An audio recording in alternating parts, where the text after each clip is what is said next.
บุคคลที่มีสติบุคคลผู้นั้นมีกายวาจาใจสงบบุคคลผู้ที่มีสติบุคคลผู้นั้นมีความสุขบุคคลที่มีสติบุคคลผู้นั้นจะเห็นความจริงรู้ความจริงของธรรมชาติและของธรรมะบุคคลที่มีสติระลึกถึงความดีงามแสวงหาความดีงามให้เกิดขึ้นกับชีวิตของตนบุคคลที่มีสติจะเป็นบุคคลที่สำรวมเป็นบุคคลที่สำรวมกายวาจาใจสงบเป็นบุคคลที่เรียบร้อยบุคคลที่มีสติกินก็มีสตินอนก็มีสติตื่นก็มีสติทำงานก็มีสติมีสติรู้ทั่วถึงพร้อมที่การเปลี่ยนแปลงปรากฏหรืออาการของร่างกายปรากฏหรือสภาวะจิตเกิดอาการสำแดงอาการรู้เท่าทันกายกับจิตที่เกิดปฏิกิริยาต่อกันและกันพวกเราทั้งหลายธรรมะของพระพุทธเจ้าหมายถึงสติมันเป็นหลักของจิตเป็นหลักของชีวิตบุคคลที่มีสติคิดก็ละเอียดพูดก็ละเอียดกระทำการใดๆก็ละเอียดสุขุมรอบคอบบุคคลที่มีสติจะเป็นผู้ที่เสียสละเป็นผู้ที่เสียสละบุคคลที่มีสติก็จะให้ทานให้โอกาสแก่บุคคลที่ขาดโอกาสบุคคลที่มีสติรู้สิ่งที่ควรรู้สิ่งที่ไม่ควรรู้พวกเราทั้งหลายพิจารณาสิ่งที่เราควรรู้ก็หมายถึงพระธรรมสิ่งที่เราควรรู้ก็คือธรรมชาติธรรมะกับธรรมชาติใกล้เคียงกันเบื้องต้นเหมือนจะแยกออกจากกันเช่นร่างกายของเราเป็นธรรมชาติจิตของเราเป็นธรรมะร่างกายของเรามันเกิดความเจ็บปวดอย่างนี้จิตก็อยู่เหนือความเจ็บปวดใช่ไหมร่างกายของเราเปรียบเสมือนร่างกายเปรียบเสมือนเป็นสิ่งไม่มีชีวิตจิตของเราเปรียบเสมือนสิ่งมีชีวิตจิตเปรียบเสมือนสิ่งมีชีวิตมนุษย์ที่มีชีวิตอยู่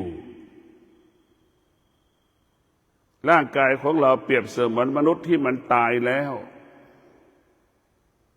แต่พวกเราทั้งหลายร่างกายมันเจ็บมันปวดมันทุกข์มันทรมานมันลำบาก ด้วยด้วยเหตุต่างๆจิตที่มันเป็นจิตของผู้รู้จิตจึงอยู่เหนือกายเห็นไหมจิตมันจึงอยู่เหนือกาย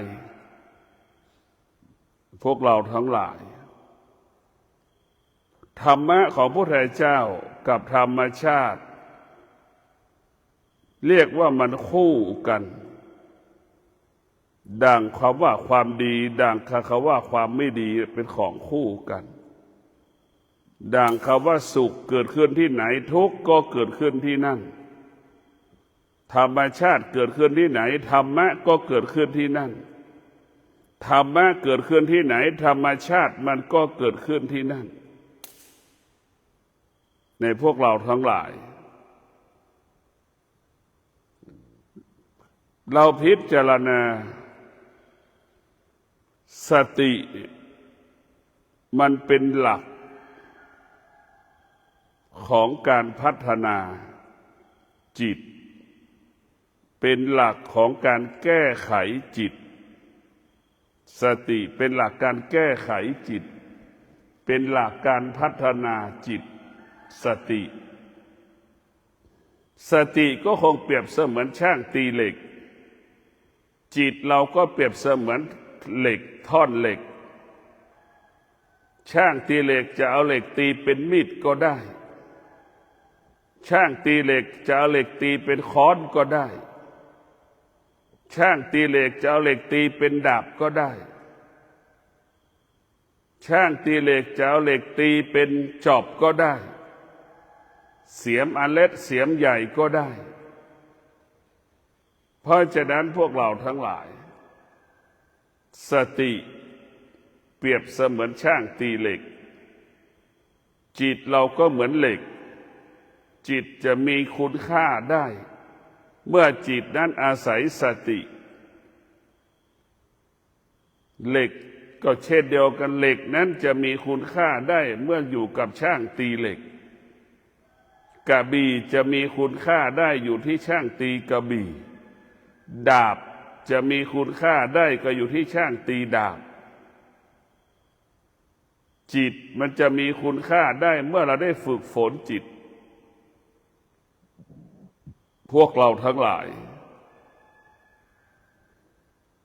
จิตเบื้องต้นเราก็คิดว่ายิ่งใหญ่สิ่งที่ยิ่งใหญ่กว่าจิตก็คือสติยิ่งใหญ่กว่าจิตคือสติดังที่ได้กล่าวว่าจิตเปรียบเสมือนธรรมชาติมันแปรสภาพไปตลอดกาลเวลามันแปรสภาพตลอดกาลเวลาส่วนสตินั่นคงความสภาพเดิมเป็นอมตะสติคงสภาพเดิมสติเปรียบเสมือนแม่นั้นคงสภาพเดิมก็คือคิดถึงลูกรักลูกห่วงลูกทุกลมหายใจและจะเห็นได้ว่าสตินั้นเปรียบเสมือนแม่จะห่วงลูกคิดถึงลูกตลอดกาลเวลานั่นแหละคือสติคงสภาพเดิมอยู่กับความเป็นจริงส่วนจิตนั้นเปรียบเสมือนลูกจิตนั้นเปรียบเสมือนลูกดังลูกจำนวนมากคิดถึงแม่แค่บางเวลาคิดถึงเพื่อนคิดถึงสิ่งอื่นๆมากกว่าคิดถึงพ่อแม่ตนเองนั่นแหละจิตมันแปรสภาพ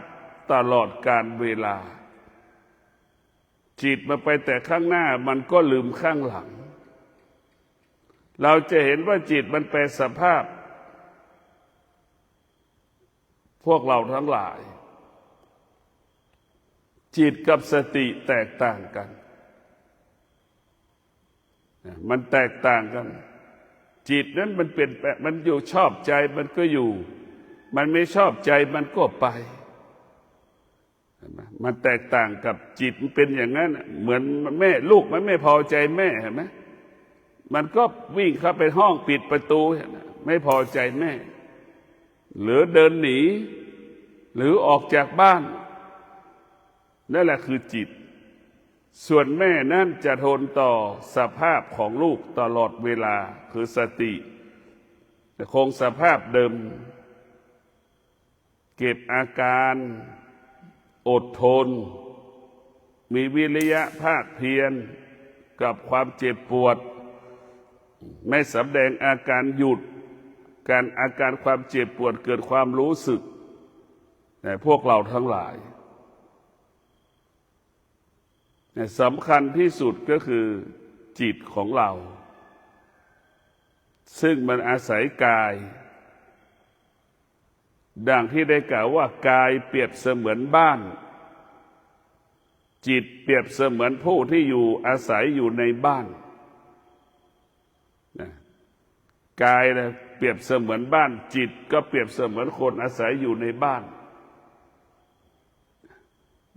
กายเป็นบ้านของจิตกายต้องสะอาดจิตถึงจะอยู่สงบเช่นเดียวกับบ้านที่มันสะอาดคนอยู่ในบ้านก็มีความสุขเราต้องพิจารณาคนที่มีบ้านอยู่คนที่มีบ้านเป็นของตนเองก็จะเป็นบุคคลที่มีความอดทนมีหลักเรียกว่าบ้านเป็นหลักให้กับกายมีบ้านเป็นหลักให้กับกายให้กายได้พักเป็นบ้านเป็นหลักให้กับจิตได้พักได้อาศัยทั้งกายทั้งจิตจะต้องอดทนทั้งกายทั้งจิตจะต้องอดทนไม่มีสิทธิ์ที่จะย้ายบ้านไม่มีสิทธิ์ที่จะย้ายห้องนั่นแหละคือบ้านของเรานะพวกเราทั้งหลายคนที่มีเจ้าของคนที่มีบ้านอยู่และเป็นเจ้าของบ้านกับคนที่ไม่มีบ้านอยู่และไปเช่าหอพักมันแตกต่างกันพวกเราทั้งหลายคนที่ไปเช่าหอพักคนที่ไม่มีบ้านอยู่ก็ขาดความอดทนขาดวิริยะภาคเพียรขาดสติจะย้ายหอพักตลอดเวลาไม่ชอบใจคนข้างห้องก็จะย้ายหอพักหลงเพื่อนติดเพื่อนก็จะย้ายไปอยู่หอพักใกล้ๆเพื่อนอันนี้แหละคือจิตที่มันจึงอ่อนแอมันจะเป็นอย่างนี้เปลี่ยนแปลงตลอดเพราะฉะนั้นพวกเราทั้งหลายจิตที่เรามียึดสติเป็นหลักจิตที่ยึดสติเป็นหลักก็เปรียบเสมือนเรามีบ้านอยู่จิตที่ยึดความคิดเป็นหลักเปรียบเสมือนคนที่ไม่มีบ้านอยู่ไปเช่าหอพักมันก็ย้ายไปเรื่อยๆแล้วก็มีเหตุมีผลมีเหตุมีผลมีข้ออ้างมีข้อแก้ตัวสำหรับจิตจะมีข้ออ้างข้อแก้ตัวตลอดเหมือนลูกมีข้ออ้างข้อแก้ตัวกับพ่อแม่ตนเองไม่มีวันจบสิ้นลูกได้พูดความจริงให้กับพ่อแม่ตัวเองแค่ 50% เท่านั้นตรงกันข้ามพ่อแม่พูดความจริงให้กับลูกกับ 90% เพราะนั้นจิตกับสติมันถึงต่างกัน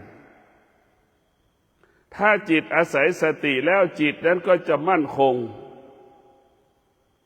จิตนั้นก็จะไม่หวั่นไหวเหมือนช้าง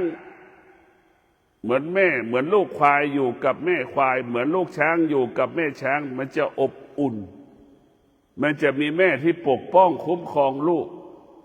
เช่นเดียวกับบุคคลที่เอาสติมาเป็นหลักของจิตสติจึงเป็นหลักให้กับจิตเป็นอาศัยสติจิตนั้นก็จะปลอดภัยมั่นคงจิตนั้นจะอบอุ่นดั่งลูกช้างอยู่กับแม่ช้างดั่งลูกม้าอยู่กับแม่ม้าพวกเราทั้งหลายสติจึงเป็นเครื่องคุ้มครองจิตสติเป็นเครื่องคุ้มครองจิตถ้าจิตอาศัยสติเมื่อไหร่จิตนั้นก็มั่นคงจิตนั้นก็ปลอดภัยจิตนั้นก็เจริญยิ่งขึ้นไป ทำอะไรก็ง่ายทำอะไรก็สะดวกถ้าจิตมีสติจิตนั้นอาศัยสติแต่ถ้าจิตอาศัยความคิดจิตนั้นก็จะเปลี่ยนแปลงแปรสภาพอยู่ตลอดเวลาทำไปยังถอนใจยังถอดใจยังเปลี่ยนแปลงได้เห็นไหมสิ่งที่รู้นิดหนึ่งพอทำไปเห็นสิ่งที่ไม่เป็นความจริงมากกว่าเป็นความจริงเลิกในการทำงานชิ้นนั้นอีกเห็นไหมในพวกเราทั้งหลายคือจิตมันเป็นสภาพเราจะเห็นได้ว่าคนหลายคนก็เป็นเช่นนี้ทำไปอย่างเช่นสร้างก่อสร้างเนี่ยรู้ว่าจะขาดทุนก็เลิกเลยเห็นไหมไม่ไปทำงานเลยละงานทิ้งงานเลยนั่นแหละคือจิตพวกเราทั้งหลายจิตที่อาศัยความคิดเนี่ยความคิดไปเกิดความโลภเกิดความโกรธเกิดความหลงเราจะเห็นว่าความคิดเหมือนคนแก่ไปหลงสาวคนแก่ไปหลงสาวเนี่ยมันก็จะหมดเนื้อหมดตัวหมดทุกสิ่งหมดทุกอย่างหมดทุกสิ่งหมดทุกอย่างในพวกเราทั้งหลายคนแก่หลงผู้หญิงเล็กหนุ่มสาวเนี่ยหมดทุกอย่างไม่มีอะไรเหลือแต่มันหลงในพวกเราทั้งหลายจิตที่ไม่ได้ฝึกมันจะเป็นจิตผู้ไม่รู้เมื่อไม่รู้มันก็ไปติดไปหลงสิ่งที่รู้ไปยึดติดสิ่งที่รู้ไปติดสิ่งที่รู้พวกเราทั้งหลายสิ่งที่เรารู้มันก็ไม่เที่ยงท้ายสุดก็ถูกหลอกท้ายสุดก็เสียใจท้ายสุดก็ตอมใจพวกเราทั้งหลายจิตมันจึงหลอกจิตมันจึงหลอกเราไม่มีวันจบสิ้นคิดว่าเป็นพระสงฆ์บวชแล้วจะสบายมันก็ไม่ใช่ใช่ไหมคิดว่าเป็นเศรษฐีแล้วมันจะทุกข์มันจะไม่มีความทุกข์มันก็ไม่ใช่เนี่ยพวกเราทั้งหลายเศรษฐีมันจะมีความสุขมันก็ไม่ใช่มันจึงเกิดคำว่าเศรษฐีก็ทุกข์แบบเศรษฐีคนยากจนก็ทุกข์แบบคนยากจนพระสงฆ์ก็ทุกข์แบบพระสงฆ์เนี่ยมันเหมือนกันหมดเนี่ยพวกเราทั้งหลายสติจึงทำให้เรารู้แล้วสติจึงทำให้เราอยู่เหนือสิ่งที่เรารู้สติจึงทำให้เรารู้แล้วไม่ตามรู้สติจึงทำให้เรารู้และทำให้เราไม่ตามรู้รู้และไม่ต้องตามรู้รู้ด้วยสติมันจะหยุดมันจะละมันจะทิ้งมันจะไม่เก็บมันจะไม่สนใจสิ่งใดๆทั้งสิ้นในพวกเราทั้งหลายสติจะไม่มีเหตุผลใดๆไม่สงสัยใดๆสตัวสติแล้วว่าไม่มีเหตุผลและไม่สงสัยในตัวสติพวกเราต้องมีสติรู้แบบนี้ไอ้ส่วนความคิดมันสงสัยไปหมดไอ้จิตที่ไม่ได้ฝึกฝนเนี่ยจิตมันสงสัยไปหมดก็เหมือนเด็กมันสงสัยไปหมดเด็กขวบ2 ขวบพวกเราดูการยึดติดยึดมั่นก็เหมือนหนุ่มสาวมันก็ยึดติดยึดมั่นมันนะเห็นเสื้อผ้ามันก็อยากได้เสื้อผ้าเห็นเครื่องประดับมันก็อยากได้เครื่องประดับเห็นเครื่องแต่งหน้ามันก็อยากได้เครื่องแต่งหน้าทุกอย่างมันอยากได้หมดเลยไปยึดติดหมดเห็นไหมเหมือนหนุ่มสาวไปยึดติดนั่นจิตที่ไม่ได้ฝึกเมื่อเรามีสติแล้วนี่เราจะละเราจะทิ้งสิ่งที่เป็นธรรมชาติทั้งระบบอะไรที่เป็นธรรมชาติ สติก็จะละจะทิ้งอะไรที่เป็นธรรมชาติมันก็จะหยุดหยุดหมดทุกสิ่งทุกอย่างพวกเราทั้งหลายผู้ที่มีสติเนี่ยเช่นพ่อแม่มีสติพ่อแม่ก็จะมีพลังในการประกอบอาชีพปฏิบัติหน้าที่ต้องรู้ว่ามีภรรยาต้องอาศัยเราลูกต้องอาศัยเราอย่างนี้นี่แหละคือตัวสติจึงทำให้เกิดกำลังเรียกว่าสติอยู่กับความเป็นจริงเรามีครอบครัวแล้วเราจะต้องอดทนมากกว่าเก่าเรามีครอบครัวแล้วเราจะต้องมีวิริยะภาคเพียรมากกว่าเก่า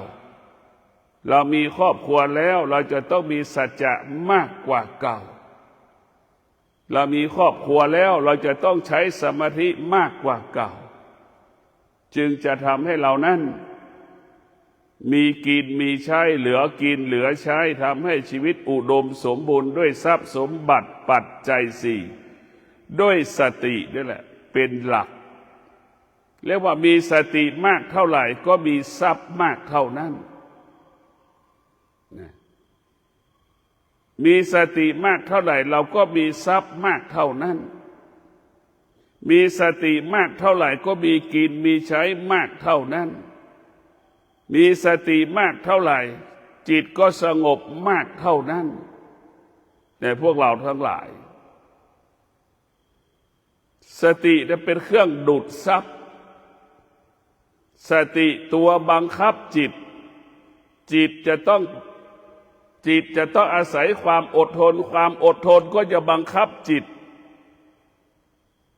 วิริยะภาคเพียรก็มาบังคับจิตมันจึงต้องอดทนเมื่อจิตอดทนมันจึงเกิดคำว่าสำเร็จดังพระพุทธเจ้าสำเร็จด้วยจิตเป็นพระพุทธเจ้าดังพระอรหันต์สำเร็จเป็นพระอรหันต์ด้วยจิตเพราะความอดทนบังคับเพราะวิริยะภาคเพียรบังคับจึงได้บรรลุธรรมเห็นธรรมความอดทนบังคับจิตธรรมะเนี่ยเป็นที่เครื่องยึดของจิตไม่มีธรรมะก็เหมือนจิตไม่มีบ้านอยู่เหมือนคนเล่ร่อนนั่นแหละในพวกเราทั้งหลายจิตไม่มีธรรมะเหมือนคนตกงานไม่มีงานทำเนี่ยเป็นแบบนั้นแหละมันก็เล่ร่อนไปเลยเปิดเกิดอาการแสดงอาการแต่พวกเราทั้งหลายตัวสติจะทำให้เราบรรลุเป้าหมายบรรลุเป้าหมายได้ตัวสติบุคคลที่มีสติก็เหมือนบุคคลที่ไม่มีเป้าหมายในการเกิดมาเป็นมนุษย์มีมนุษย์จำนวนมากไม่มีเป้าหมายในการเกิดมีมนุษย์จำนวนน้อยที่มีเป้าหมายในการเกิดมาแล้วจะมีสติแสวงหาความจริงให้กับชีวิตอะไรที่เป็นความจริงให้กับชีวิตมันก็คือธรรมะนี่แหละดังเขาว่าอดทนเนี่ยเป็นความจริงให้กับชีวิตอดทนภายนอกได้แก่ฤดูร้อนฤดูหนาวฤดูฝนอดทนภายในหมายถึงจิตชอบใจไม่ชอบใจเราต้องอดทนจะชอบใจไม่ชอบใจเราก็ต้องอดทนในพวกเราทั้งหลายอดทนภายนอกกับอดทนภายในจิตมันไม่ชอบใจอย่างนี้เราก็ต้องอดทนเหมือนแม่ไม่ชอบใจลูกนั่นแหละไม่พอใจลูกนั่นแหละแม่ก็ต้องอดทน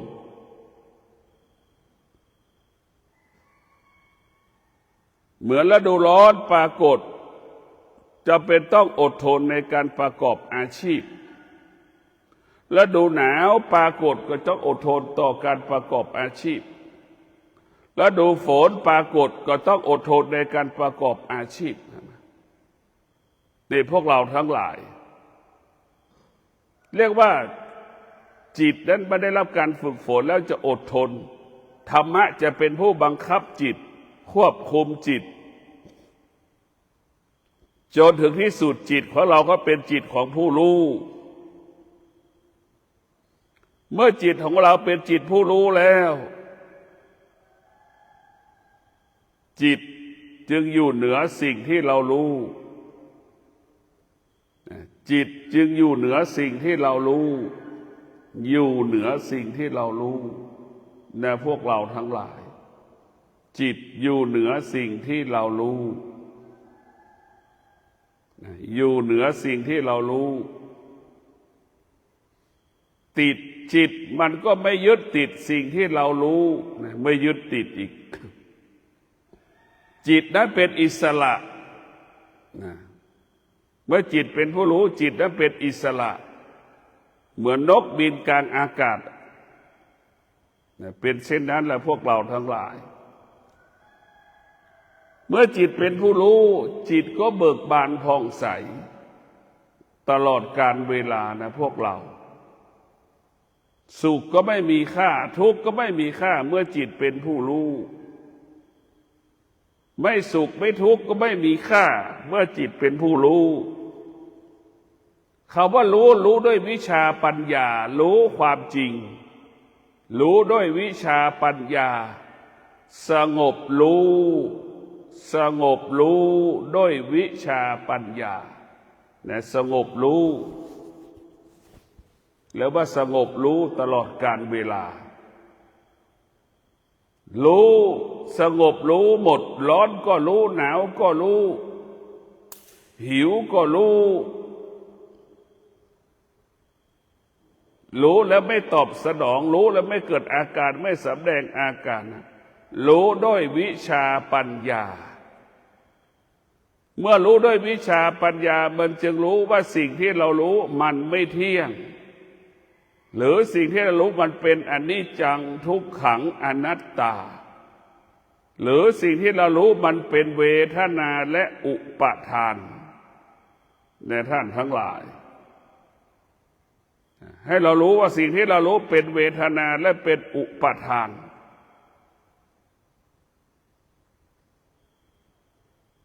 เมื่อจิตมันรู้สิ่งใดที่เป็นอนิจจังทุกขังอนัตตาสิ่งที่มันเป็นเวทนาและอุปาทานจิตผู้รู้จะอยู่เหนือสิ่งเหล่านี้เรียกว่าจิตอยู่เหนือโลกจิตพ้นโลกก็คือจิตที่เป็นจิตที่งอกงามด้วยวิชาปัญญานี่แหละจิตพ้นโลกจิตอยู่เหนือโลก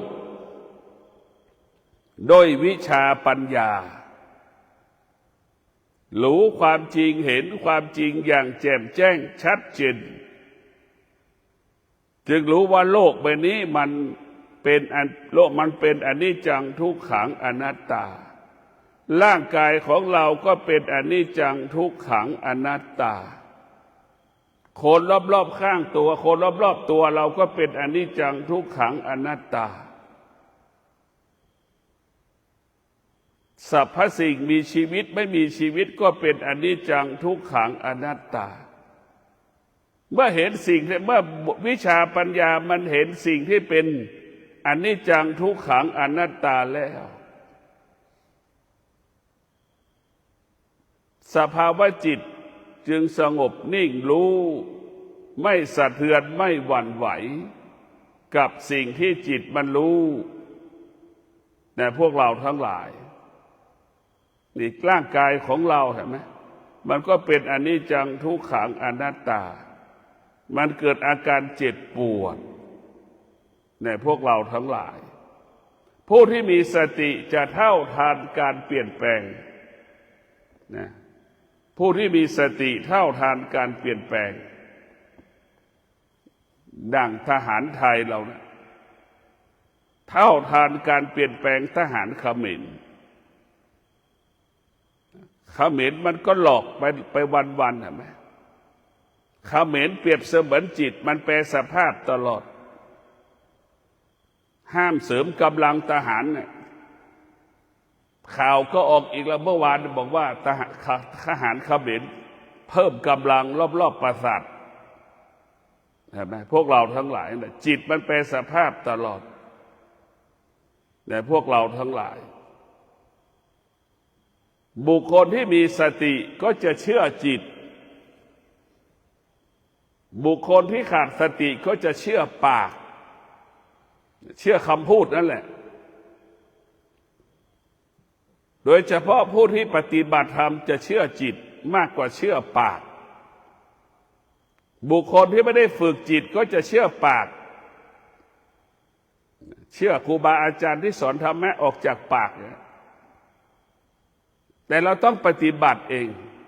ถึงจะรู้ความจริงชัดเจนครูบาอาจารย์บอกว่ามะม่วงมันหวานอย่างเงี้ยแต่เรายังไม่เคยเห็นมะม่วงเลยหรือเรายังไม่เคยกินมะม่วงเลยว่ามะม่วงมันหวานหรือมันเปรี้ยวอย่างเงี้ยรู้แต่ว่ามะม่วงมันหวานรู้ได้หูรู้ได้ปากหูได้ยินอีกคนครูบาอาจารย์บอกว่าธรรมะมันก็เหมือนมะม่วงลำไยลิ้นจี่รู้เฉยๆมะม่วงลำไยลิ้นจี่มันหวานมันเปรี้ยวอย่างนั้นอย่างนี้แต่เราไม่เคยชิมเลยรู้อย่างนั้นคนรู้ธรรมะก็เป็นอย่างนั้นแหละส่วนมากรู้ธรรมะเฉยๆแต่ไม่เคยเห็นธรรมะรู้ธรรมะยังเข้าไม่ถึงธรรมะดังบุคคลรู้มะม่วงแต่ไม่เคยกินมะม่วงและไม่รู้รสชาติมะม่วงว่ามันหวานหรือมันเปรี้ยวเช่นนั้นแหละผู้ที่ปฏิบัติธรรมก็จะต้องเข้าให้ถึงธรรมเข้าถึงธรรมก็คือเข้าถึงอนิจจังทุกขังอนัตตาเข้าถึงธรรมก็คือเข้าอยู่เหนือเวทนาอุปทานเข้าถึงเวทนาเข้าถึงอุปทานเรารู้ว่าเวทนาอุปทานนั้นเป็นเจ้าเล่ห์เจ้าเหลี่ยมเหมือนแก๊งคอเซ็นเตอร์เหมือน18 มงกุฎเหมือนนักต้มตุ๋นเหมือนนักมายากลมันจะแปรสภาพจิตแปรสภาพได้ตลอดเวลาพวกเราต้องมีสติพิจารณาเราจะเห็นว่าทหารเขมรเห็นไหมพวกเราทั้งหลายมันไม่ซื่อสัตย์เนี่ยมันไม่ซื่อสัตย์เราจะเห็นว่าทหารเขมรมันมีกรรมคนเขมรนี่มีกรรมที่ได้ผู้นำที่ไม่มีสติผู้นำเขมรไม่มีสติผู้นำเขมรมีแต่ความคิดมีแต่จิตนั้นมีแต่ความโลภจิตนั้นมีแต่ความกลัวจิตนั้นมีแต่ความหลงกลัวเสียหน้ากลัวขายหน้าเห็นไหมแล้วก็ใช้บุคคลอื่นไปตายจำนวนมากทหารเองตายเห็นไหมตายแล้วก็ไม่ดูแลทหารที่มันตายแต่พวกเราทั้งหลายพิจารณาดูตรงข้ามกับรัฐบาลไทยเราทหารไทยเรามีสติเมื่อเรามีสตินี่เราก็จะมีเป้าหมายคนที่เป็นคู่กรณีของเราก็คือทหารเขมรเห็นไหมเป้าหมายก็คือทหารเขมรที่เราจะทำลายมันนี่แหละคือเป้าหมายมีสติรู้ทหารไทยเราตายผู้นำทหารก็ดูแลบริวารลูกน้องทหารอย่างดีรัฐบาลก็ส่งเสริมทหารให้รับการเบี้ยเลี้ยงวัดค่าใช้จ่ายอย่างดีนี่แหละพวกเราสติก็จะเห็นค่าของคนดังรัฐบาลไทยมีสติก็จะเห็นค่าว่าคนนั้นมีคุณค่าดังทหารตายเพราะเราเสียสละเพราะเราปกป้องชีวิตเราเพราะฉะนั้นพวกเราทหารก็เปรียบเสมือนพระอรหันต์นั่นแหละเขมรก็เหมือนกิเลสเขมรก็เปรียบเสมือนตัณหานั่นแหละเราจะต้องฆ่ากิเลสฆ่าตัณหาให้ได้เหมือนเพราะเราทหารไทยเราเหมือนพระอรหันต์นั่นแหละไปฆ่ากิเลส กิเลสก็คือเขม็นเนี่ยตัณหาก็คือเขม็นเนี่ยราคะก็คือเขม็นนั่นแหละความโลภความโกรธความหลงก็คือเขม็นนั่นแหละเราจะต้องไปฆ่าและทำลายไม่ให้มันแพร่เชื้อกระจายมาถึงประเทศไทยเรา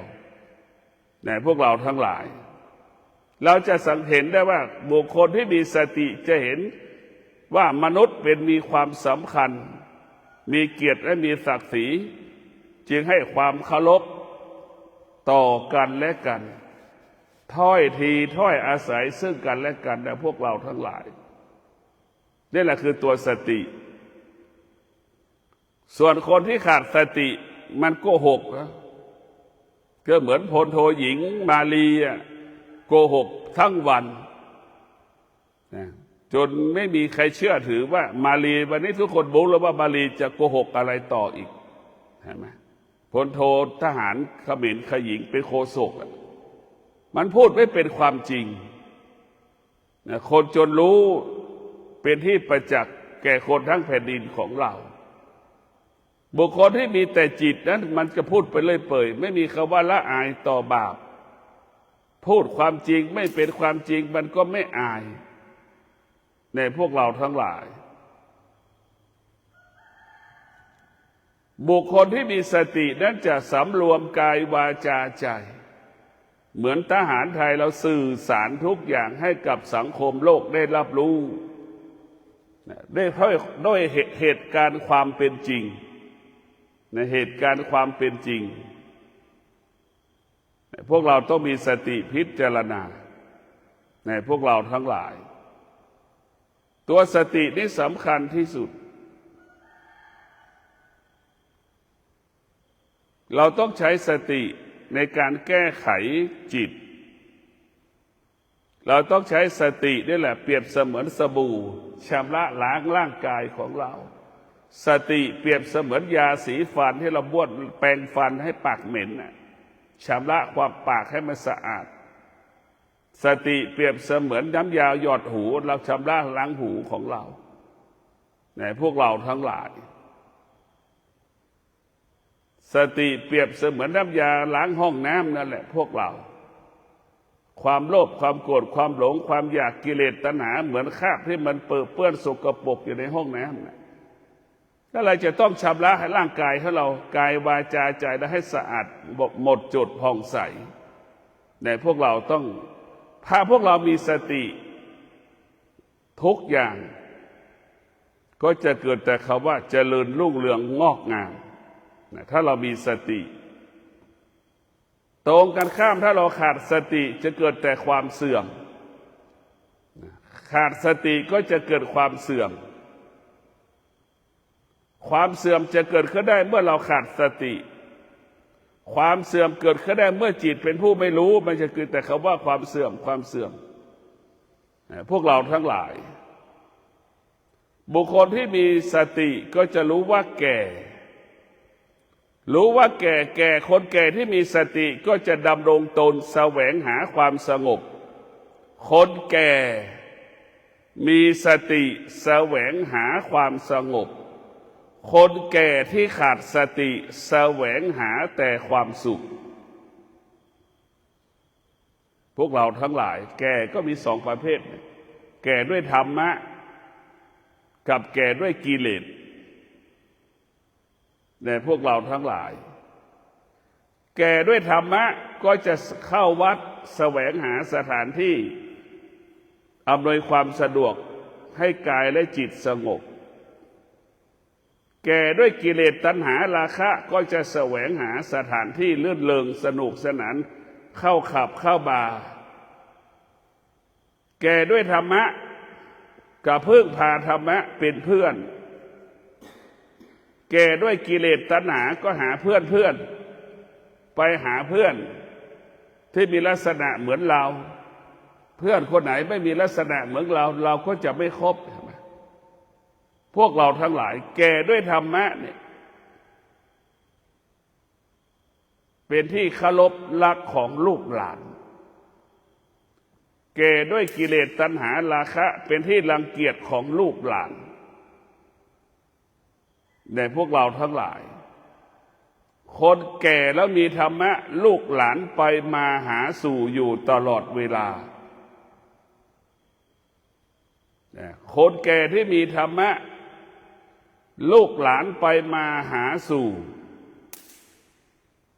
จะซื้อของมาฝากมามอบให้ตลอดเวลาเรียกว่าแก่ด้วยธรรมะคนแก่ไม่อดไม่อยากไม่ลำบากมีคนไปมาหาสู่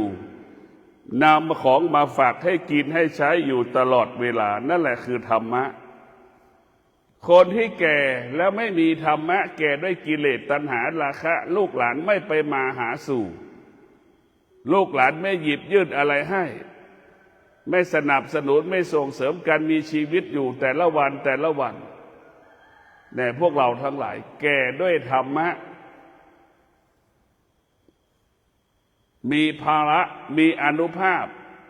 ให้ลูกหลานนั้นเกิดความสุขได้แก่ด้วยกิเลสแก่ด้วยตัณหาแก่ด้วยราคะทำให้ลูกหลานรังเกียจใช่ไหมทำให้ลูกหลานรังเกียจลูกหลานไม่ไปมาหาสู่ยามใดที่ผิดพลาดลำบากลูกหลานก็ไม่ช่วยเหลือเกื้อกูลคนแก่ที่มีกิเลสมีตัณหามีราคะตรงข้ามคนที่แก่แล้วมีธรรมะแก่แล้วลูกหลานช่วยเหลือเกื้อกูลอยากได้สิ่งใดก็หาให้หมดอยากได้สิ่งใดสนับสนุนส่งเสริมให้หมดเพราะฉะนั้นพวกเราจึงเกิดคำว่าธรรมรักษาธรรมธรรมส่งเสริมธรรมผู้ปฏิบัติธรรมไม่เกิดคำว่าทุกข์ยากลำบากธรรมะนี่แหละเป็นผู้ปกป้องชีวิตธรรมะนี่แหละเป็นผู้ส่งเสริมชีวิตชีวิตของเราประกอบไปด้วยธรรมธรรมก็หมายถึงสติจะทำให้กายวาจาใจเราสงบทำให้คนรอบตัวเรานั้นมีความสุขพวกเราทั้งหลายอะไรก็สู้ธรรมไม่ได้มีอะไรเต็มบ้านก็สู้มีธรรมะอยู่ในจิตใจไม่ได้นะ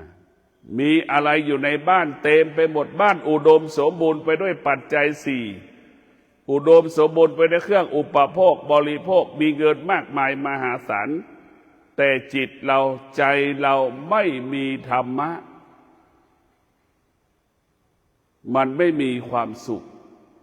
สุขที่แท้จริงก็คือสุขจากที่เรามีธรรมะคือมีสติสุขของธรรมะก็คือสุขที่เกิดจากวิชาปัญญาสุขเห็นความจริงธรรมชาติเปลี่ยนแปลงธรรมะไม่เปลี่ยนแปลงแล้วเราก็ยึดเอาธรรมะมาเป็นหลักให้กับจิตเอาธรรมะเป็นหลักให้กับชีวิตธรรมะให้เป็นที่พึ่งของกายของจิตกายทั้งจิตก็มีที่พึ่งกายกับจิตก็เกิดคำว่าสงบสุขตลอดกาลขอเจริญพร